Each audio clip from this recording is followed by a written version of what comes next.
Hello, everybody. I'm going to end um, my video for this year on an inspirational note. It will be quite different from the exhortations of the past. My topic today is your thoughts defines you. You see, the mind is a powerful thing. The mind controls your body. Your body controls your actions. And your actions, either spoken or unspoken, are what people see when they see you. Why do successful people command a lot of respect? I always ask myself, because as you know, I'm a student of society. When I go out, when I interact, I look at people. I want to see how they behave, what they say, and what actions they take. Successful people command a lot of respect because the answer is in their thinking. The answer is in what they think about themselves. They command a lot of respect because other people see in them what they see in themselves. In life, we often receive the kind of treatment we think we deserve. If you think you are a failure, for instance, God forbid, no matter your education, no matter your qualifications, no matter the skill you have acquired, you will project failure on the outside, and failure will reflect in your eyes. So the reason is not far-fetched. Your mind projects your thoughts into actionable things. So as a consequence, our thinking always regulates our actions. And I will be talking about this in detail today, so that will be our takeaway into the new year. And most of the things I'm going to talk about today are the things I practice myself. Now, if you feel you are not important, for example, you cannot be important in the eyes of any other person. So, for you to be important, for you to gain respect of others, you must first think that you deserve respect. I will come back to this issue of respect much later on. So, my advice to you going into the new year is that you have to upgrade your thinking. How do you upgrade your thinking? You have to upgrade your thinking by asking certain questions. I do ask myself these questions all the time. First one, because this one is very prevalent on Facebook, language. Are you using the language of successful people? Do you just talk to people and say crap? Some people come on Facebook and they just write crap. Sup. Hi. Silly things. You have to speak in a respectful language. You have to speak in a clear and concise manner. 2, your conversations. In your conversations, do you discuss what successful people discuss? Or do you just shoot the breeze? Do you just engage in meaningless banter? Ask yourself that question. There's a way. Yes, for me, thank you. A man is as he thinks. You are what you think. When you converse, you have to converse meaningfully. And you converse in a way that conveys respect for you and for others. 3, worries. What are your worries? Are your worries inane or are they superficial? Does your worry define you? 4, ideas. That is very important. I've seen Lanre Oyenuga, who has been updating us about what he's building somewhere in Lagos. That is very important. That's an idea that he is trying to project. So what kind of ideas do you have? What do you do with your ideas? You ask yourself, if you have an idea, What will an important person do if they have the same idea as you? 5. Your job. How well do you do your job? How do you discuss your job? How do you describe your job?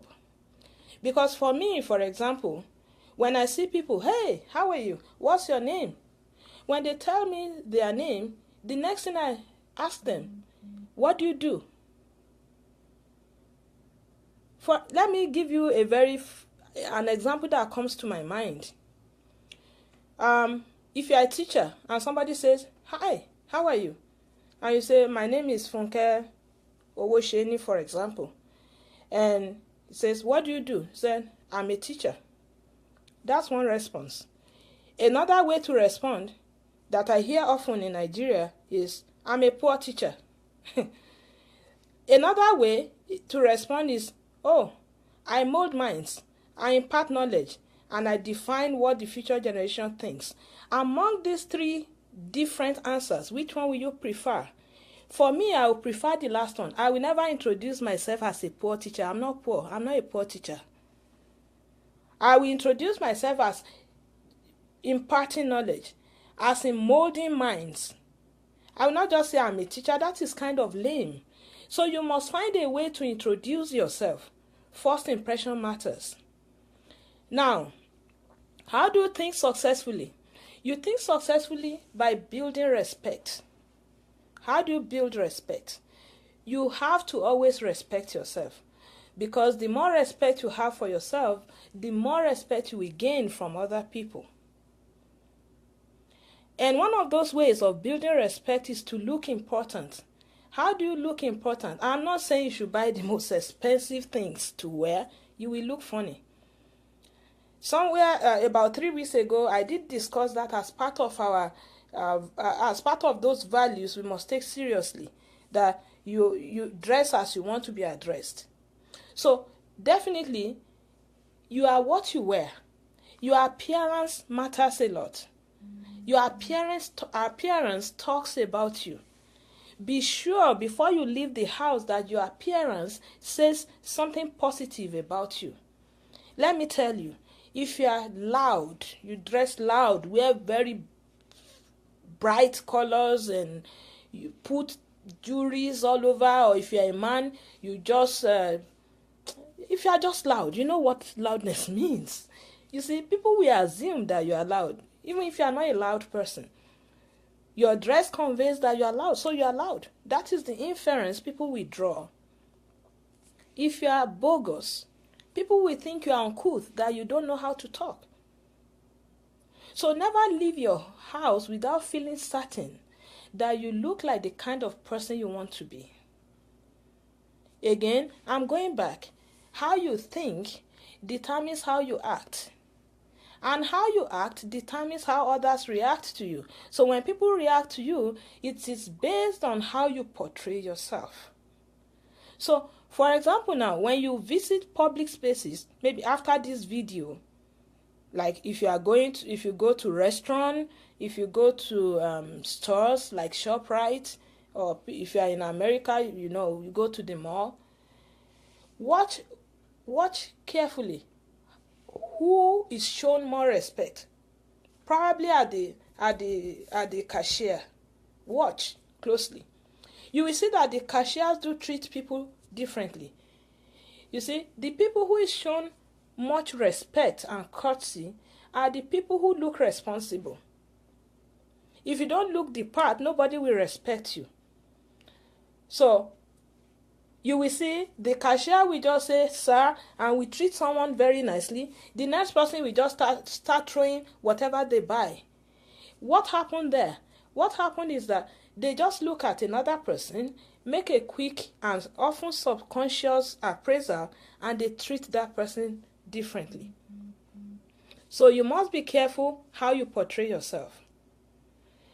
Again, I gave you an example about your work, because I know this is very important for men. Men are often defined by their work. A man measures his value most times. I know this from experience, okay? by how good they are at work and how successful they are at work. So you must continue to build confidence in the new year by jettisoning, by putting behind your fears, by conquering your fears. How do you yes, Irinisi is Onilojo, thank you. How do you build confidence? Most of what we fear in life is psychological. It doesn't exist. Most of what we fear is a figment of our imagination. You see, for example, now we live in an uncertain world. In the United States, where I am presently, we are afraid of what Trump's presidency is going to bring. And we have to conquer this fear. In Nigeria, the economy is a cause for worry. People fear for their livelihood. People don't feel secure. There are kidnappings all over the place. There are robberies, terrorism, and so many other things. But again, when you have those fears, do not make yourself a breeding ground for your fears. Because the worries, tension, embarrassment, panic, they are all negative emotions. They don't add anything to you. You must banish them. Because fear is what halts your progression in life. If you're afraid, you will never take action. And again, I see a lot of things on Facebook. That's why I wanted to end my video this year on an inspirational note. I see a lot of brilliant people, they don't put updates because they think people will criticize them. They don't want to contribute. They just read, waka pass. They have brilliant ideas to share, but they are afraid. You don't need to be afraid. To conquer fear, you must be prepared to learn new things every day of your life. If you don't learn, you are dead. You must accept that change is a constant in life. And we can't stop change. Yes, I agree. Changes can be very frustrating because of the fear of the unknown. But you have to ask yourself every time, do you have control over change? No, you don't. But you have control over your desire to learn. You have control over your desire to develop. You have control over your desire to grow. So the only option you have is to keep learning. The only option you have is to keep growing. The only option you have is to keep doing. And when you learn, learning gives you knowledge. When you have knowledge, you have confidence. When you have confidence, you have enthusiasm. When you have enthusiasm, you can sell yourself. And when you can sell yourself, you are important. You are successful. So in the new year, I want you to plan to destroy your fears.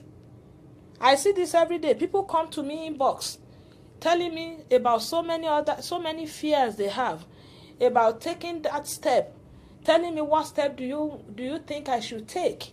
I ask them, I throw it back to them. Go and do this and come back to me in 2 weeks. You know what?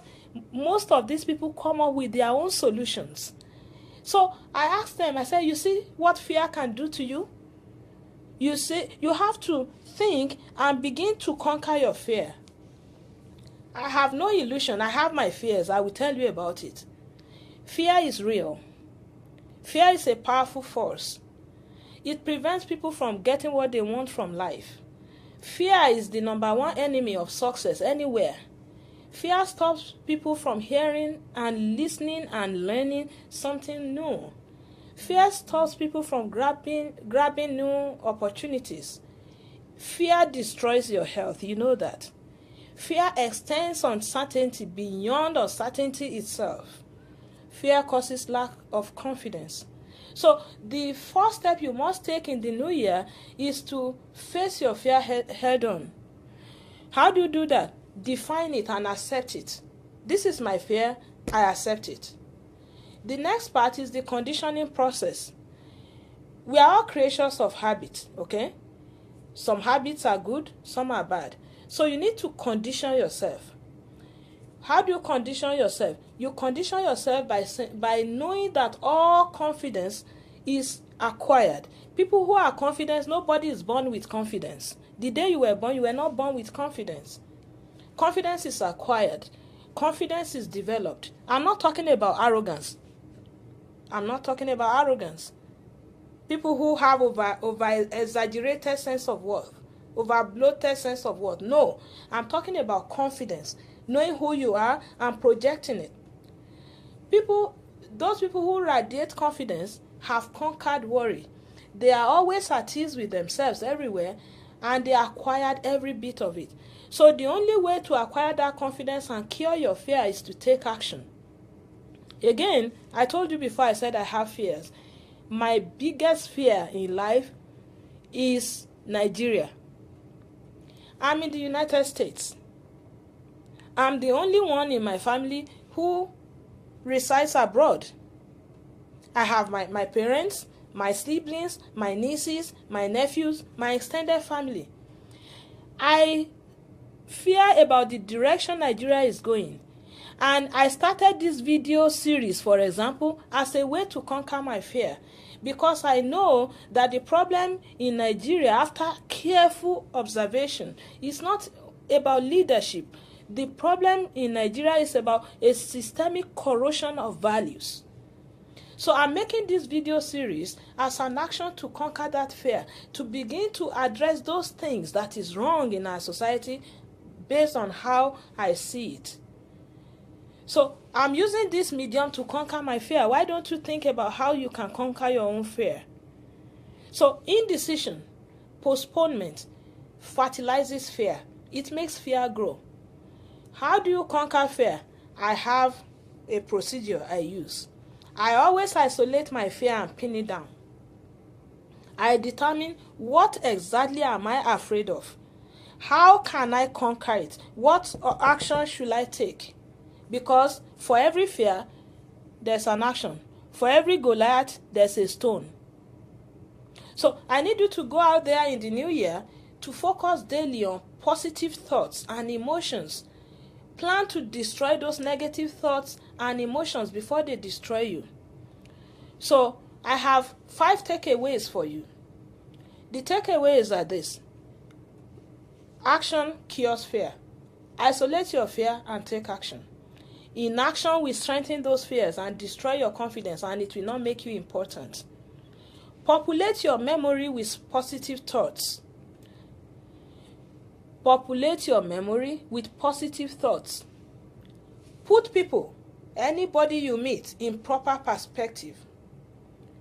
Practice doing what your conscience tells you is the right thing to do. Everything about you, tell yourself every day, everything about you should shout confidence. Finally, I want you to go out there in 2017, be a doer. Do something. Do something positive. When you meet people, America taught me that. Give them a firm handshake. If you believe in handshakes, look them in the eye. When people are talking to you and you are looking sideways anywhere but their face, you look distracted. You look like you don't have confidence, that you are not sure of yourself. You look nervous. It appears you are lying, even when you are saying the truth. So look people in the eye. My father taught me something. Walk faster. My father is 75 years old, but when you walk with him, you have to run like a rabbit. He walks briskly. So you need to walk faster. You need to square your shoulders. You don't need to just drop your shoulders. Chin up. Look up. Look straight ahead of you. Always speak up. Do not frown. Nigerians frown a lot with a permanent scowl on their face. Why? Smile. Smile. Nobody is getting out of here alive. Don't make it like you are the one that the globe is on your shoulder. No. I wish you a happy, healthy, and joyous, prosperous 2017. Thank you, everybody. All of you watching, I thank you for joining me every Saturday. I'll be here again by His grace, 11 a.m. Eastern, 5 p.m. Niger, next week Saturday. Happy New Year in advance. See you next week.